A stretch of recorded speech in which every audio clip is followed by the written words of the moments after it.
Hello and welcome back to HerStory, Everyday Activism in Africa's Fight Against Gender-Based Violence. My name is Ronald E. Stevens, Mosaic's Program Director and your host. Today we are honored to introduce you to an exceptional guest, Siam Samai. Siam's journey is a testament to the power of legal activism in the fight against gender-based violence. As a trailblazer in the legal field, she has dedicated her career to advocating for justice, equality, and the rights of survivors. Her tireless efforts have not only changed the legal landscape, but have also given voice to the silenced and marginalized. Welcome. Hello, and welcome back to another episode of HerStory, Everyday Activism in Africa Against GBV. Today we have Siam Samai in the studio with us. Welcome, Siam.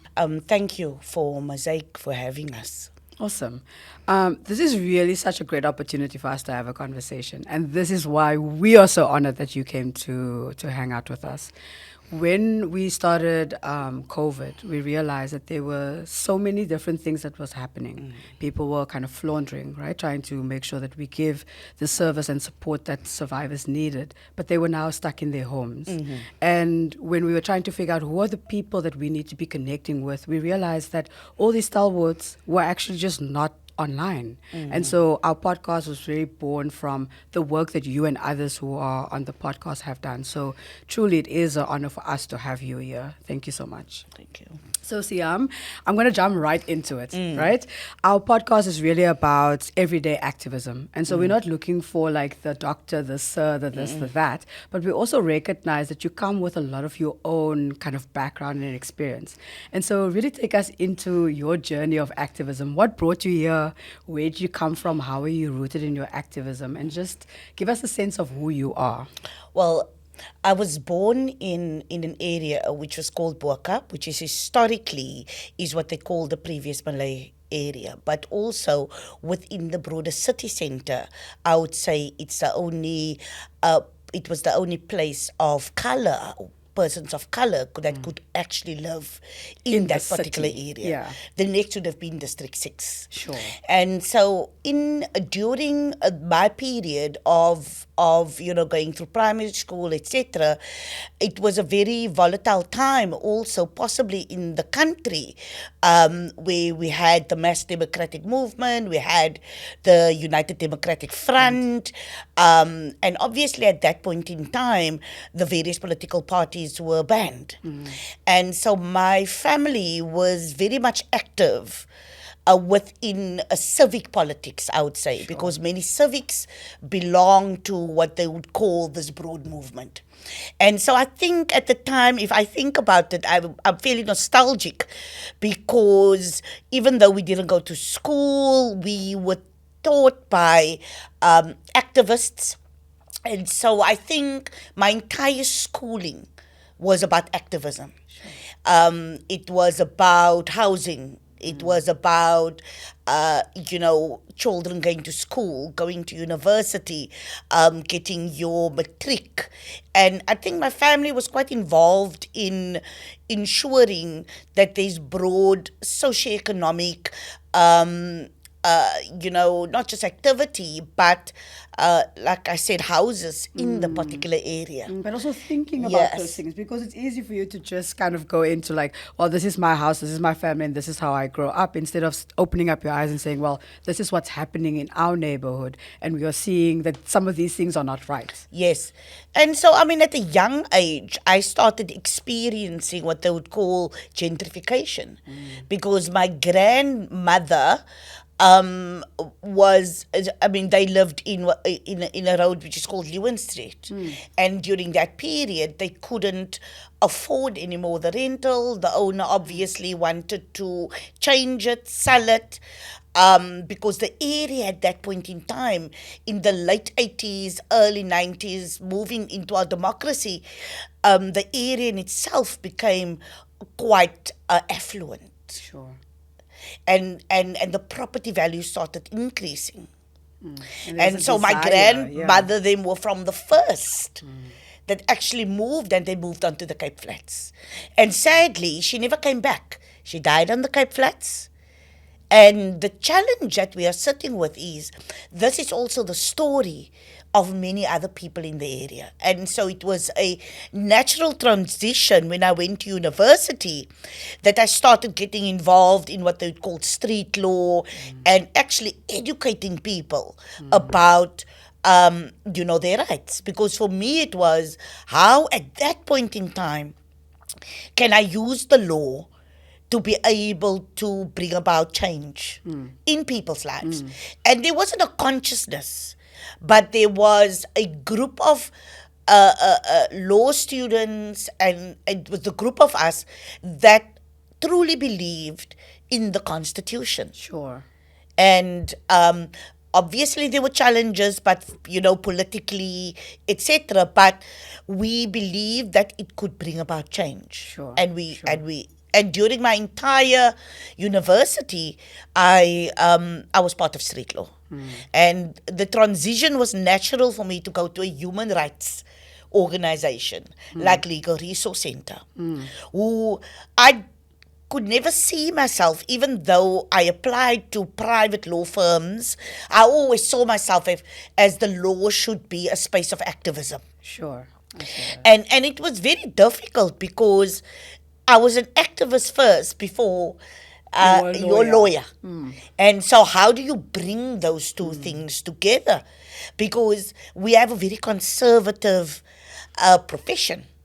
Sure. Who believe, activists have passion, activists have purpose, they have a bigger picture and a goal, and it makes it very difficult to navigate that within a profession that I would say is cold. Yeah.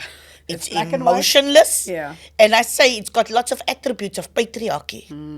And so even though I didn't have the language or even the theory around something is not right here, I knew that my purpose was to be able to bring about that change and to be able to give vulnerable women, because what I also saw in my community is that Muslim women that were married and what was traditionally not recognized as being married lost their properties because of their husbands that divorced. And so my activism in the recognition of Muslim marriages came way before, because I saw the vulnerability of these women, and I started, also a process of ensuring that they have legal representation, that they don't lose everything. And sadly, almost 25 years later, the court only started recognizing Muslim marriages. Sure. And so you can see the activism where it came from, which was my lived reality, where I saw young women and people and elderly persons being abused. But because of the stereotype, because of the silence, they had no place to be able to go. That also fed into when I became the director of the Department of Justice's legal department, which all the courts, which there are more than 54 in the Western Cape, we looked at sexual offences courts, we looked at domestic violence courts, maintenance courts, how to make it more victim friendly, etc. And so even though there wasn't a blueprint for a domestic violence court, my experience told me that this perpetrator and what's his name can't sit together. Sure. That these women are victims, and they need the support to be able to make them a survivor of this particular process. Sure. And also for the court to have more care. And the court must have care. And so what do you put in place?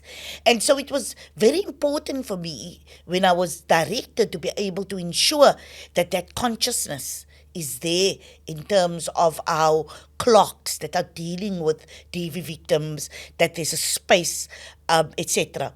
I mean, the struggle continues. It's not in all the courts. Absolutely. But it's something that we need to be able to strive for. Absolutely. Yeah. And what does that look for a survivor of gender-based violence? Sure. And we need to be able to ensure that path does not bring on secondary victimization. Absolutely. And so that's the Absolutely. difficulty that we need to be able to navigate. And for me, that is why activism in the community is so important. My upbringing is also that for me, lawyers are not the answer. And because I come with that civic background, I know that it is the people that give instructions, which is very different from how we work in practice. Sure. Practice, it's about this is what the law says, this is what I tell you, and we can then also what happens is that people also don't take their own lives into their own hands. Sure. And so for me, for us at least, now coming to the center, being an African feminist legal center, we base our work both in theory Sure. and into the lived realities of people, of women in particular. But we ensure that they needs to be a basket of care, Sure. almost like around our clients. Yeah, yeah. And what does that look like? A woman that has been evicted, that comes to your office, simple, did she eat? Before you get into all the things that need Is to she be solved, comfortable? yeah, Where is her children? What is happening?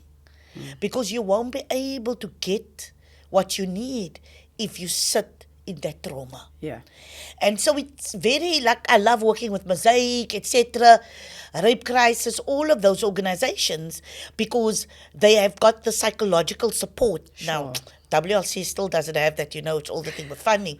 But Yeah. it would have been great if we had that type of social, psychological support within our law firm to be able to hold both the trauma of our staff as Sure. well as clients that have come in. absolutely, absolutely. And that for me is the feminist law firm that we want to create. Absolutely.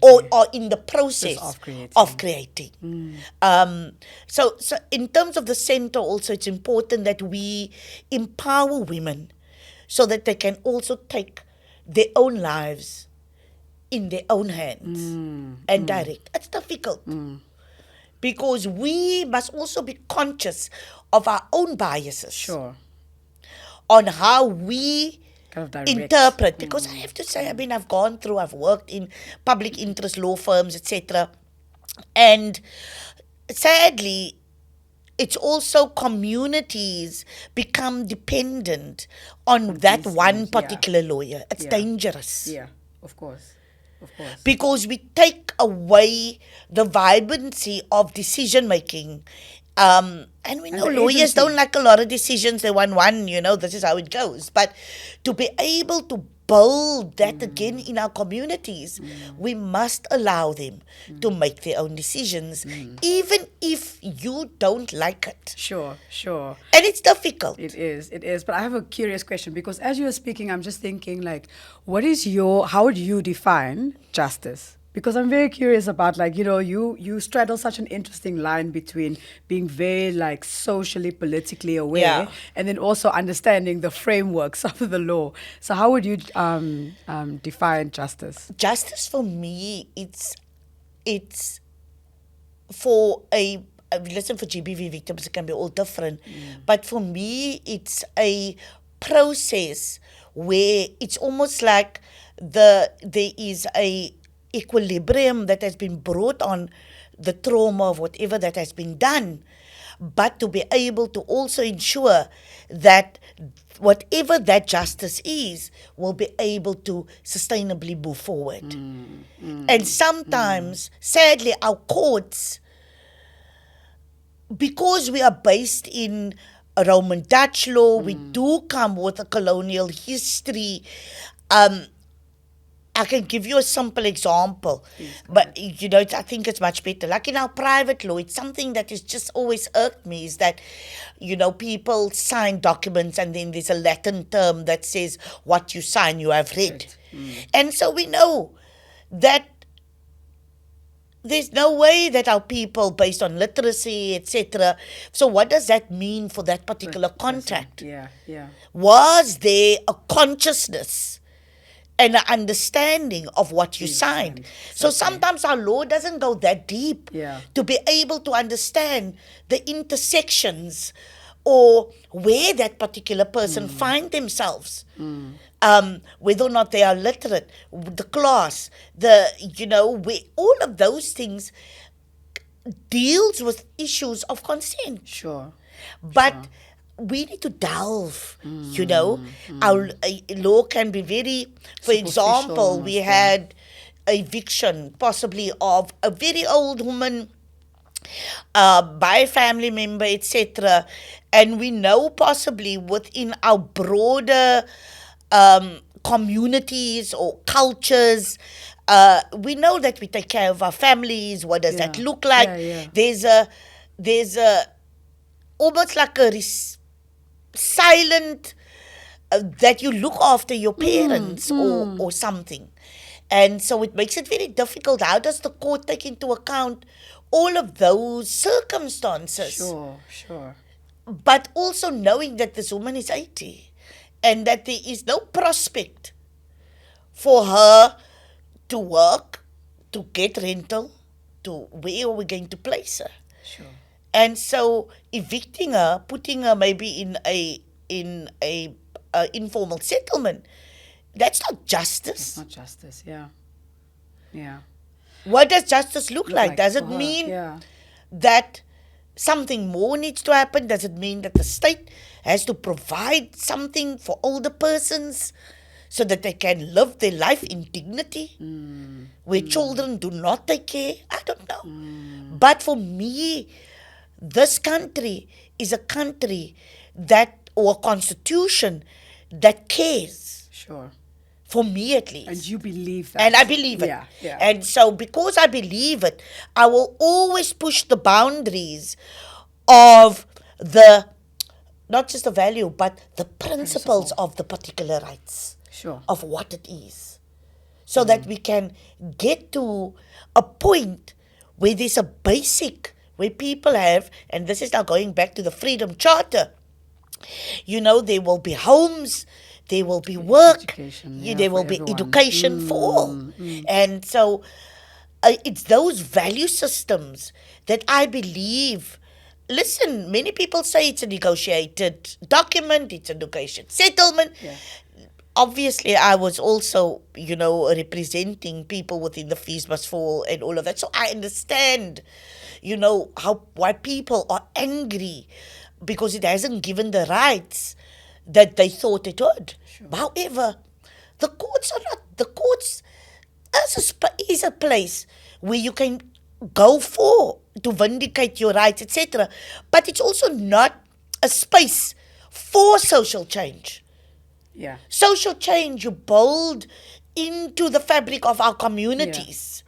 Yeah. And how do we make that constitution work for us? And then I do believe we need more feminist litigators. Oh, absolutely. We need more women, or even those that has a consciousness of feminist litigation. What do we mean? Because my activism, it's crazy because my activism is within the court system. So it's a legal activism. Yeah. For me to be able to push the boundaries. Sure. I would almost say of the profession, of transformation, gender transformation, around even ensuring. Because the way that you speak about justice is like you're thinking about it from a lens of healing. Because you're saying we want people to be able to feel vindicated enough to continue forward. So you're saying that changing that like negative into something very positive. So even with like when you work within the GBV spaces also, I mean, many people say, but then many women don't immediately go to the police because of just the system and the cost of just getting you to that, and also through a system. Because postponements, all of those things, it's money. Yeah. But even and just so like the stigma you have to get there. And the stigma. And so many women, work on, they work differently. I would call what they would say possibly, and many people hate it, a whisper network, because it allows us to possibly move away from the stigma and all of that, and to create our own little safe space between women, and to be able to speak about your traumas. Yeah. And many people don't, because then it comes to the point of you mentioning your perpetrator's name. Sure. Hey? Yeah. And so I'm saying, if we went into the times of the 14th century when witches were named, I think. Yeah. Not that we are saying we want to be the same. We are saying that It's like that witch that hunt. we need to Yeah. be able to balance the system, because the system disproportionately impacts on women and the LGBTI community. Absolutely. And I would say, just make it clear, Women's Legal Center represents all women.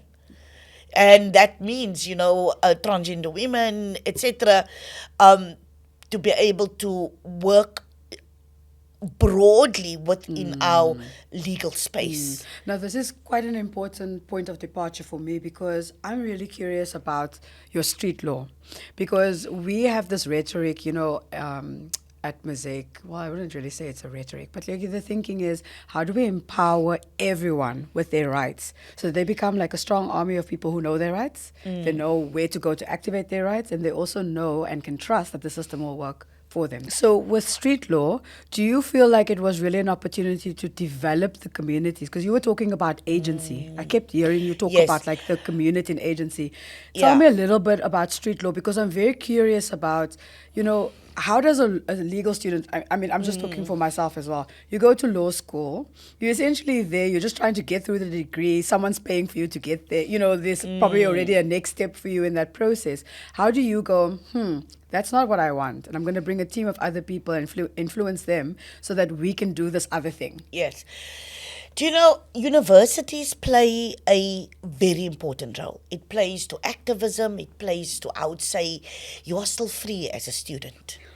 And so what happened during that period, because it was 1994, we had what they called democracy training. And about the Constitution and going back. And what was lovely was that we did a variety of things as students. We went on radio, on Bush radio.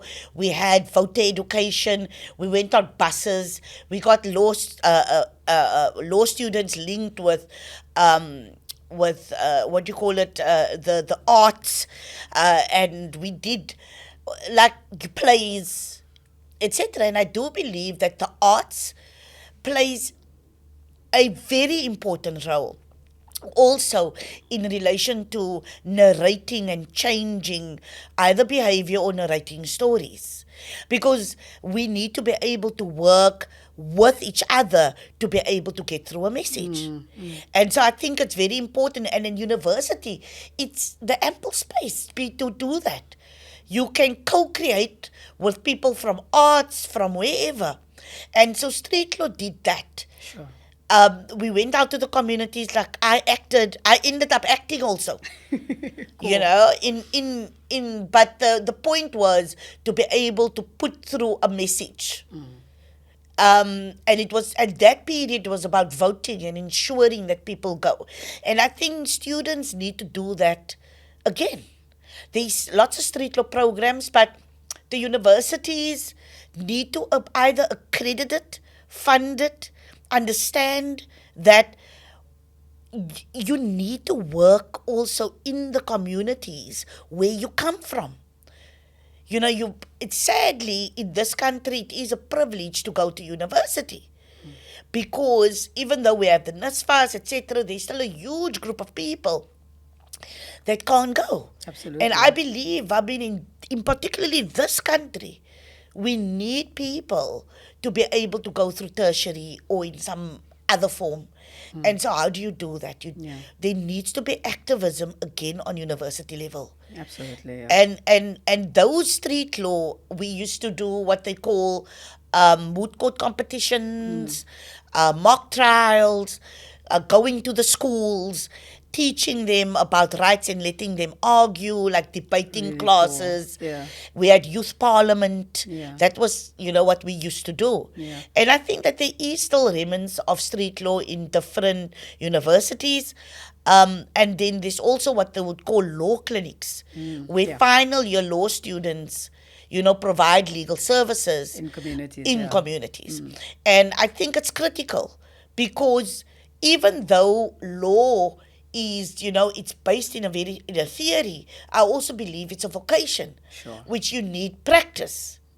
Absolutely, And yeah. there isn't a lot of practice other than you getting through your articles and then you do your pupillage. Yeah. And then obviously with your PLT, it's also just theory. Yeah. And how can we ensure that students play a much more active role in the community and also start directing what they want? Yeah, it's what they're teaching you at university, that which is required also in our communities. I think it's also very important that students start thinking about the value that they are able to contribute coming from these communities, because law is not just about showing up in court with your cute little outfits and, like saying what the law is and what the law isn't, but it's also about thinking about how do you make it relevant to communities. Yes. It's law is obviously hard work, but there are, and this is obviously a belief system that I have, is that we all in South Africa has a responsibility to develop our country. We all have a responsibility to be able to contribute. Now, this might not be everyone. Yeah. And so even for law students, when I used to teach, because I was a law clinic director and at the University of the Western Cape, and it was very important for me to teach students around what is a victim-centered approach. What does it mean to be able to consult with communities without asserting your agency, understanding your own biases from a both from a culture, both from whether or not it's a sexual orientation, etc., and how does that, and to be able to let students, it's more the softer skills, rather than saying something like, this is cross-examination and this is the type of questions. We need to be able to understand that, yes, cross-examination is about, checking maybe the truth. However, it doesn't mean that you have to badger a sexual assault victim, because that to be able to show that they are not credible. Sure. Because those are behaviors that defense lawyers or lawyers would bring in to be able to further traumatize the sexual offender victim. Yeah. And so even though my students, even if they do it, there will be a consciousness in how do we do it differently. Yeah. Yeah. And how do you check your stereotypes? How do you check your biases and your stereotypes? Yeah. So many students, and I said, I don't want everybody to be human rights lawyers. They're not going to be everyone. But I want the best mergers and acquisition and the best in terms of labor. But I want you to be conscious when you retrench people. What does that mean? That you need to be able to advise your client that there must be humanism. There needs to be a consciousness that these are people that we are dealing with. And so that's all I'm asking. Sure. Is that the hardness of the law on people, you need to be conscious of, because it was the law that displaced our people. It was the law that ensured that people were incarcerated without a trial. And so how do we make the law so that people can have a belief that the law can vindicate, that the law can change? But it also requires you as a law student, as a lawyer, to be able to live that. What type of lawyer are you? Sure. And so it's very interesting for me because you do almost like a 180 degree in your life, in your journey, right? So you've always been a lawyer and you've always understood the formalism, but you've also really been grounded and rooted in community. And I think also like such an important like social consciousness that it never escaped you. So you then kind of move from street law. You could go to private law firms, but you also find yourself in a legal center, or like the head of a legal clinic, and then you are at the helm of justice in Yes. South Africa. But then from there, you also moved to the Women's Legal Center. Yeah. Take us through the twists and turns, because I think there's something quite fascinating for me that's happening in that space. Yes. What brings you I mean, there? obviously, when I left, I was 10 years a lecturer and clinic director, but also within that space, did a lot to be able to ensure that there were more than 21 law clinics in the country. And so to ensure that there is a movement of law clinics. And so I was also leading the Law Clinic Association for a period to ensure that street law, clinical legal education, law clinics get recognition in this country as well as in the university, and that they pay for the lawyers and that they be recognized as academics. Sure. And so 10 years there, I think for me it was fairly that the law clinic was stable, and to be able to then say, listen, let me try government, because I've never been in that particular space. It was hard. Yeah. To be able to come from a civil society and academia, and to be able to really go onto the coalface Sure. of the courts and the communities and see how lack of service delivery, it was a lot. Yeah. And I think, you face things like racism, sexism, subtle, and you think, no, this is a government department. And then you start realizing, the broader realities, because you tend to, in civil society, you can also be in an echo chamber. Yeah. Of course. We with ourselves. And Yeah. Our chommies, we all say the same things. Yeah. It's nice, it feels, but it becomes comfortable. And, it was a reality check. And I thought, wow, there's so much to do. I went back into civil society because I thought that there's so much to be done to be able to actually keep government accountable, so that our democratic project or this must not fail, Sure. cannot fail. Yeah. And I thought that really building people's power, building, almost like a broad social justice, civil society, to be able to keep government also accountable. That is the space where I wanted to be. Because I thought that my salary that I earned at Department of Justice, everybody earns, I got benefits, I have all of these things. And people said, crazy, you went back where there was nothing. And I said, yeah, because I'm going to keep them accountable. Yeah. That's our taxpayers' money. Sure. Don't ask me. I've got a thing, I don't train government. There's no way, because you need to know the things. You need to know the things. Yeah, you need 'cause to. like- Then if you don't, you train yourself. You Yeah. call Or me you in pay as an us. expert. Yeah. But you don't expect me to do that for you. Yeah. Because we have policies and programs. We need to keep people on the highest level accountable. Not your clerks. Not on that level. Because the systems need to change. Sure. The system need to be built. Yeah. In that system need to be accountability.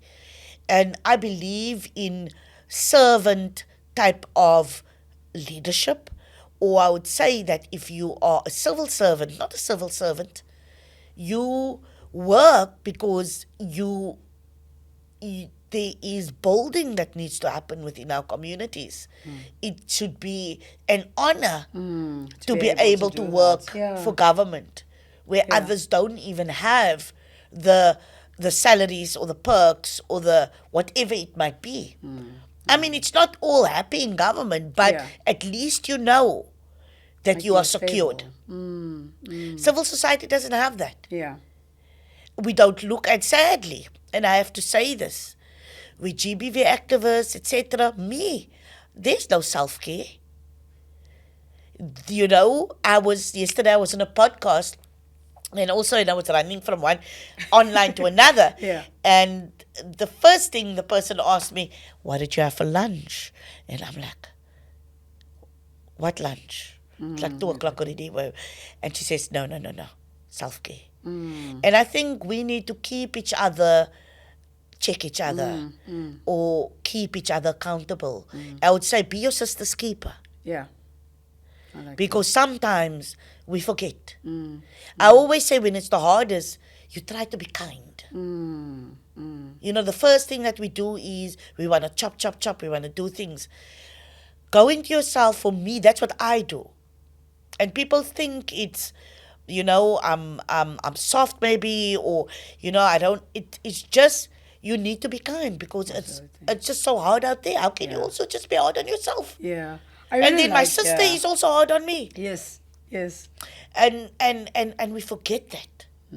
We forget the trauma that we put on each other. The load that we carry. Yeah. Yes, because of the load. And how do we make people conscious about that? Yeah. We need to be kind. Absolutely. As activists, and every day, like I say, be kind to yourself. Even if it means somebody told me, just 1 hour of love. Even if you go and shower and put lotion on your whole body and say, thank you for carrying me today. Yeah. But it's a consciousness. Yeah. You have to do it because you think, fundraising, people. Yeah. Duh. Oh, there's this case. I have to do this. This woman I need to carry. Somebody that's being evicted. Where are they going to go? Yeah. And I tell myself, my board chair tells me, if your glass is down there, there's nothing you can do. You fall dead. People can say, she was so good. Exactly. Good job. Good job. Then move on. And so how do we make a society or civil society, a GBV, how do we make ourselves more kind to each other? Yeah. To say that we see each other, there is a consciousness. And I would say this, it's hard for black women. Yeah. It's hard because people say you've been there 30 years, always. No. We do not come with the networks. Absolutely. We don't come with the legacies, Yeah. etc. It means that we need to start, and we work 20 times harder. Sure. Why? Because of a range of our own Different things. insecurities. Yeah. But also because of our awareness. Our awareness and also because we deal with our own insecurities, the because loads we we have carry. to, you make mistakes. But if you make a mistake, And it's like highlighted. then Yeah. it's, Yeah. other times people call mistakes Like a pilots. mishap. Pilots. Yeah. It was a pilot.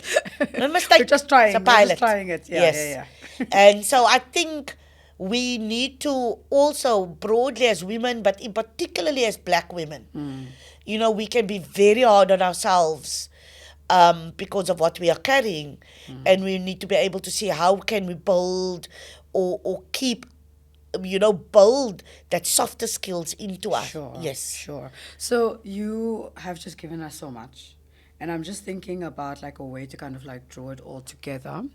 I'm wondering if you could tell us a little more about, you've been through the journey of GBV, seeing what's happening in the country. You have been at the coalface in many different forms. And so now you're almost looking back from where you are standing. And I'm asking you to tell us what it is that you are seeing.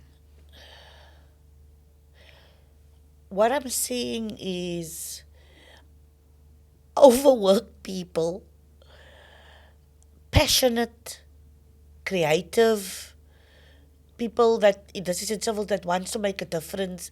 I see resilience of women on the ground, but I also see, like I said, people that there's fatigue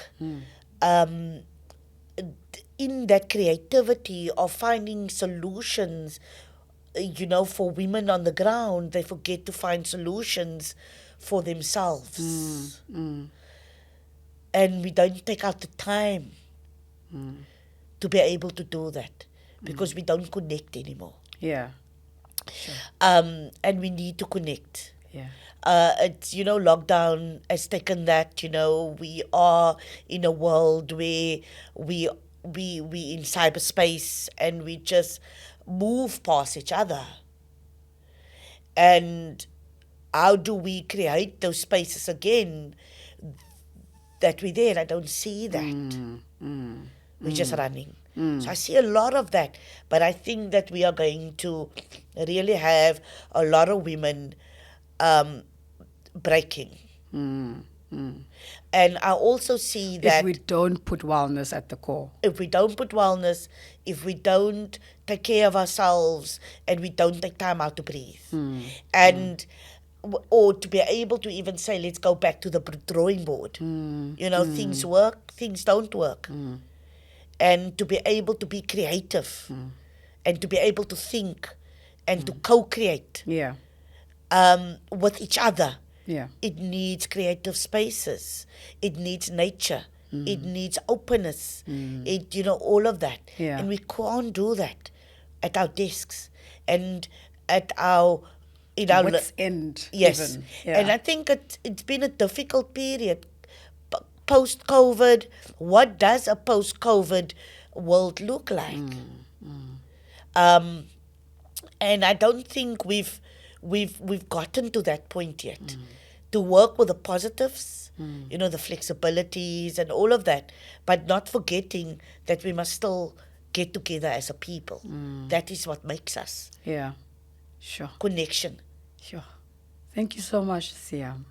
This has been a wonderful conversation, and I think for me, some of the things I'm leaving with is just the power of your consciousness, being able to look around you and not keeping your eyes closed, but also that kind of encouragement for self-care and that encouragement for wellness and connectivity. I think for me, some of the things that I hold very dear is just how you were able to take a very kind of stifled career profession and turn it into something that's actually quite powerful for the liberation of survivors and victims, as we would call them in the legal fraternity. I believe the law holds, the judiciary holds the values of our constitution. They are there to uphold it for us.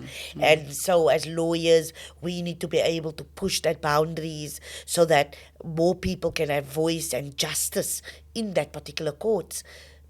And obviously pushing back because we will have conservatives coming. Yeah. And people don't understand also post-1994, it's also not just one government, one enemy. We have capitalism, we have Climate poverty, change, we have climate change, we have violence, we have all of these things. And how do we keep private sector accountable? Sure.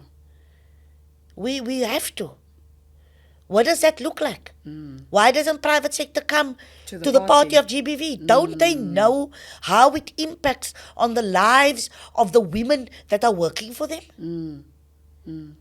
Don't they know that they should plow in more into ensuring that we reduce violence in this country?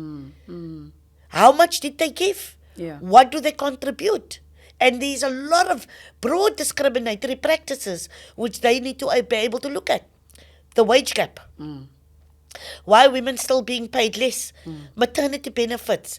All of those things that we want for women. Take into account the unpaid care burdens Absolutely. of women. We have now casualized work so that we can get more product out. What has that done to family? What has that done to the woman that have to walk from the informal settlement into the dark, into where we don't have a transport system, etc., etc. And the first things that people have done, especially to our working class women, is cut transport. Absolutely. Cut transport.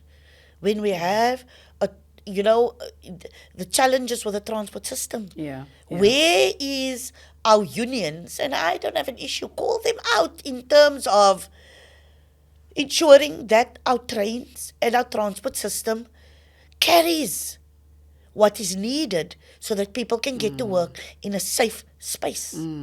So fighting the scourge of GBV is not just No. that of the law. It's not just that No, of the it's the civil system. society. It's the system. Because you can't have women, domestic workers, going to Sea Point, go there 5 o'clock. There is a makeshift, I would say, taxi rank. With all the women, domestic workers, moving back into the Cape Flats. Yeah. That's violent. Yeah. Yeah. It's just in terms of our whole the land. Yeah. That wasn't envisioned in the freedom chart or in our democracy or in our constitution. No. Domestic workers still going into the other and having to come on a train that's full. And this happens Unsafe. where somebody masturbates against your dress. The go-go takes off, cleans, turns around, still has to go and work. And that I'm saying, why don't all of those employees of domestic workers protest and say better transport? Do I care? And so we need to start seeing people. You need to start Bringing the seeing your humanity domestic back, worker. You yeah. need to start seeing the woman that's working in the factory. You need to start seeing the woman that is selling chips on the train station, that has to every day have to deal with sexual harassment of taxi person, of how do we ensure that those taxi ranks are safe Yeah. No, for absolutely. women and for those women that sells whatever Trying to like make a make a ends living. meet. Those self-employed women. And so there's a lot of things that we need to look at, and we need to be creative, and we need to Really think out of the box. body. Yes. And I'm not saying that we must go up against government, etc., but we need to be critical. Yeah. And we need to guard that constitution. Absolutely. And even against government themselves if they don't adhere to it. And how do we do that? Yeah. Through all our structures, including the courts, Absolutely. Parliament, chapter 9s, etc. We've got all of the systems. We need to make it work. Absolutely.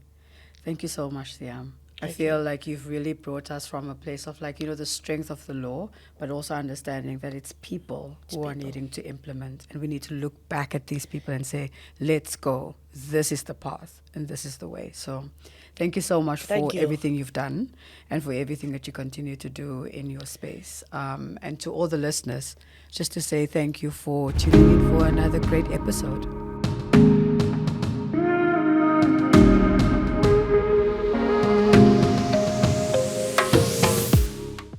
If you or anyone you know is experiencing abuse or is in need of a protection order, you are not alone. Help is available. You can contact Mosaic on 021 761 7585 or drop us a message on social media at Mosaic NGO. For emergencies, please contact your local police station. Alternatively, to access places of safety for women and children affected by GBV nationally, contact one of the 24-hour helplines showing on your screen. Standing together for safe relationships, homes, and communities.